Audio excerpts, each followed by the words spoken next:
ಸಿಂಹರಾಶಿ. ಸಿಂಹರಾಶಿಯವರಿಗೆ ಫೆಬ್ರವರಿ ತಿಂಗಳಲ್ಲಿ ಹೇಗಪ್ಪ ಇರುತ್ತೆ ಅಂತಂದ್ರೆ, ಸಿಂಹರಾಶಿಯವರಿಗೆ ಒಂಥರ ಕೆಲಸದಲ್ಲಿ ಒತ್ತಡ ಒತ್ತಡ ಒಂಥರ ಕಿರಿಕಿರಿ. ಏಕೆ ಅಂತಂದ್ರೆ ನಿಮ್ಗೆ ರಾಶ್ಯಾಧಿಪತಿ ರವಿ ಬಂದು 6ನೇ ಮನೆಯಲ್ಲಿ ಕೂತ್ಕೊಂಡಿರ್ತಾನೆ. ಮತ್ತೆ ಅದರಲ್ಲೂ 4ನೇ ಮನೆ ಅಧಿಪತಿ ಕುಜನು ಬಂದು ನಿಮ್ಗೆ 6ನೇ ಮನೆಯಲ್ಲಿ ಕೂತಿರೋದ್ರಿಂದ ಕೆಲ್ಸದಲ್ಲಿ ಒಂಥರ ವರ್ಕ್ ಪ್ರೆಷರ್ ಜಾಸ್ತಿ ಇರುತ್ತೆ. ಹೆಂಗೆ ಅಂತಂದ್ರೆ ಒಂಥರ ಈ ಕೆಲಸ ನೀವು ಕಂಪ್ಲೀಟ್ ಮಾಡ್ಬೇಕು ಅಂತ ಹೇಳಿರ್ತಾರೆ, ಆ ಕೆಲಸ ನಿಮ್ ಕೈಲಿ ಕಂಪ್ಲೀಟ್ ಮಾಡೋದಿಕ್ ಆಗೋದಿಲ್ಲ. ಅದರಲ್ಲೂ ರಾಶಿಯಲ್ಲೇ ಕೇತು ಬೇರೆ ಇರೋದ್ರಿಂದ ನಿಮ್ಗೆ ಕೆಲ್ಸದಲ್ಲೂ ಸ್ವಲ್ಪ ಒಂಥರ ಹಿಂಸೆ ಅಂತಾನೆ ಆಗುತ್ತೆ. ಮತ್ತೆ ಮನೆಯಲ್ಲೂ ಅಷ್ಟೇ ಒಂಥರ ಹಿಂಸೆ ತರಾನೇ ಇರುತ್ತೆ. ಅದರಲ್ಲೂ ಏನಾದ್ರೂ ನಿಮ್ಗೆ ಏನಾದ್ರೂ ಸೂರ್ಯ ದಶೆನೆ ನಡೀತಾ ಇದ್ರೆ ಇನ್ನೂ ಅದು ಅತಿರೇಕಕ್ಕೆ ಹೋಗುತ್ತೆ ಅಂತಾನೆ ಹೇಳ್ಬೋದು.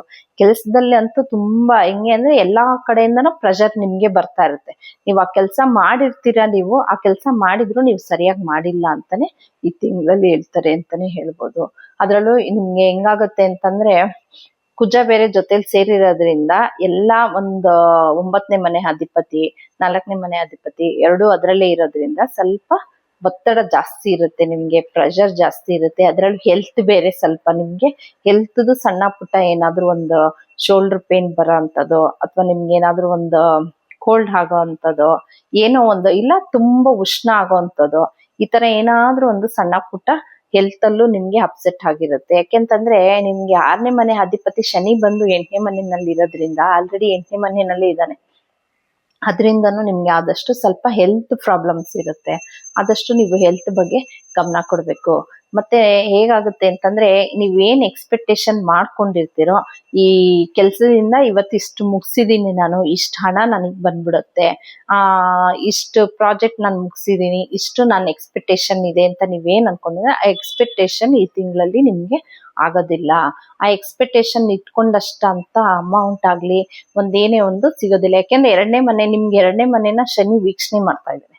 8ನೇ ಮನೆಯಲ್ಲಿ ಕೂತ್ಕೊಂಡು ನಿಮ್ಮ ಧನಸ್ಥಾನನ ವೀಕ್ಷಣೆ ಮಾಡ್ತಾ ಇರೋದ್ರಿಂದ ನಿಮ್ಮ ಎಕ್ಸ್ಪೆಕ್ಟೇಷನ್, ರಾಶಾಧಿಪತಿನೂ ನಿಮ್ಗೆ 6ನೇ ಮನೆಯಲ್ಲಿ ಇರೋದ್ರಿಂದ ಈ ತಿಂಗಳಲ್ಲಿ ಸ್ವಲ್ಪ ಕಷ್ಟ ಅಂತಾನೆ ಹೇಳ್ಬೋದು. ನಿಮ್ಗೆ ಸ್ವಲ್ಪ ನೋಡ್ಕೊಂಡು ನೀವು ಆದಷ್ಟು ಏನ್ ಯಾರಿಗಾದ್ರೂ ಒಂದು ಮಾತು ಕೊಟ್ಟಿರ್ತೀರಾ, ಈ ತಿಂಗಳಲ್ಲಿ ನಾನು ಮುಗಿಸ್ಕೊಡ್ತೀನೋ ಇಲ್ಲ ಏನೋ ಒಂದ್ ಮಾಡ್ತೀನೋ ಇಲ್ಲ ಏನೋ ಒಂದ್ ಕೊಡ್ತೀನಿ ಅಂತ ಹೇಳ್ಕೊಂಡಿರ್ತೀರಾ, ಅದನ್ನ ಆದಷ್ಟು ನೀವು ಕಮ್ಮಿ ಮಾಡ್ಕೊಳೋದು ಉತ್ತಮ ಅಂತಾನೆ ಹೇಳ್ತೀನಿ. ಅದರಲ್ಲಿ ನಿಮ್ಗೆ ಒಂದು 15 ದಿನಗಳ ಕಾಲ 13ನೇ ತಾರೀಕು ಆದ ನಂತರ, ಫೆಬ್ರವರಿ 13ನೇ ತಾರೀಕು ಆದ ನಂತರ ನಿಮ್ಗೆ ಏನಾಗುತ್ತೆ ಅಂದ್ರೆ ರಾಶಾಧಿಪತಿ ಬಂದು ಕುಂಭರಾಶಿಗೆ 7ನೇ ಮನೆಗೆ ಹೋಗ್ತಾನೆ. 7ನೇ ಮನೆಗೆ ಹೋದಾಗ ಸ್ವಲ್ಪ ಪರವಾಗಿಲ್ಲ, ನಿಮ್ಗೆ ಅಲ್ಲಿವರೆಗೂ ನಿಮ್ಗೆ ಸ್ವಲ್ಪ ಕಷ್ಟ ಅಂತಾನೆ ಹೇಳ್ಬೋದು. ಕೆಲ್ಸದಲ್ಲಿ ತುಂಬಾ ಪ್ರೆಷರ್ ಇರುತ್ತೆ, ಅಷ್ಟು ಪ್ರೆಷರ್ ಇರುತ್ತೆ. ಆದ್ರಿಂದ ನೀವು ಆದಷ್ಟು ಈ ತಿಂಗಳಲ್ಲಿ ನೀವು ಹಣನ ನೀವೇನ್ ಎಕ್ಸ್ಪೆಕ್ಟೇಷನ್ ಮಾಡ್ಕೊಂಡಿರ್ತೀರ ಅದನ್ನ ನೋಡೋದಕ್ಕಾಗಲ್ಲ, ಅದನ್ನ ನೀವು ನೆಚ್ಕೊಳ್ಳಬೇಡಿ. ಆಮೇಲೆ ಏನಪ್ಪಾ ಅಂತಂದ್ರೆ ನಿಮ್ಗೆ 8ನೇ ಮನೆಯಲ್ಲಿ ಶನಿ ಇರೋದ್ರಿಂದ ಸ್ವಲ್ಪ ಯಾವುದೇ ಒಂದು ಕೆಲಸ ಕಾರ್ಯಗಳಾಗಿರ್ಬೋದು, ಏನೇ ಒಂದು ಕೈ ಹಾಕಿದ್ರೆ ನೀವೊಂದು ಮದ್ವೆ ಮಾಡ್ಕೊಳೋದಕ್ಕಿರ್ಬೋದು, ಒಂದು ಬಿಸ್ನೆಸ್ ಸ್ಟಾರ್ಟ್ ಮಾಡಿರ್ತೀರಾ, ಅದ್ರಲ್ಲಿ ನಿಮ್ಗೆ ಒಂದ್ ಸ್ವಲ್ಪ ನಾನು ಒಂದು ಇಷ್ಟು ಲಕ್ಷ ಬರುತ್ತೆ ದುಡ್ಡು ಅನ್ಕೊಂಡಿದ್ದೆ ಅಂತೀರಾ, ಅದೆಲ್ಲ ನಿಮ್ಗೆ ಅಷ್ಟು ನೀವೇನ್ ಎಕ್ಸ್ಪೆಕ್ಟೇಷನ್ ಮಾಡ್ಕೊಂಡಿರ್ತೀರೋ ಅಷ್ಟು ಬರಲ್ಲ. ಯಾಕೆಂದ್ರೆ ನಿಮ್ಗೆ 7ನೇ ಮನೆ ಅಧಿಪತಿ ಬಂದು 6ನೇವನು 7ನೇವನು ಅಧಿಪತಿ ಬಂದು 8ನೇ ಮನೆಯಲ್ಲಿ ಕೂತಾಗ ಏನಾಗುತ್ತೆ ಅಂದ್ರೆ ಪಾರ್ಟ್ನರ್ಸ್ ಇಂದ ನಿಮ್ಗೆ ಅಷ್ಟು ಸಪೋರ್ಟ್ ಸಿಗಲ್ಲ. ನಿಮಗೆ ಆದಷ್ಟು ನಿಮ್ಗೆ ನೀವ್ ಅನ್ಕೊಂಡಿರೋ ತರ ಆಗಲ್ಲ. ಅದ್ರಲ್ಲಿ ನಿಮ್ಗೆಲ್ಲ ಸ್ವಲ್ಪ ಕಟ್ ಆಗುತ್ತೆ, ಸ್ವಲ್ಪ ನಿಧಾನ ಆಗುತ್ತೆ, ಒಂಥರ ತಡೆದು ಆಗ್ತಾ ಇರುತ್ತೆ. ಆದಷ್ಟು ನೀವು ಹುಷಾರಾಗಿರಿ ಅಂತಾನೆ ಹೇಳ್ತೀನಿ ನಿಮ್ಗೆ. ನೀವೇನಪ್ಪ ಪರಿಹಾರ ಮಾಡ್ಕೊಬೇಕು ಅಂತಂದ್ರೆ ಆದಷ್ಟು ನೀವು ಸೂರ್ಯನ ಆರಾಧನೆ ಮಾಡೋದೇ ಉತ್ತಮ.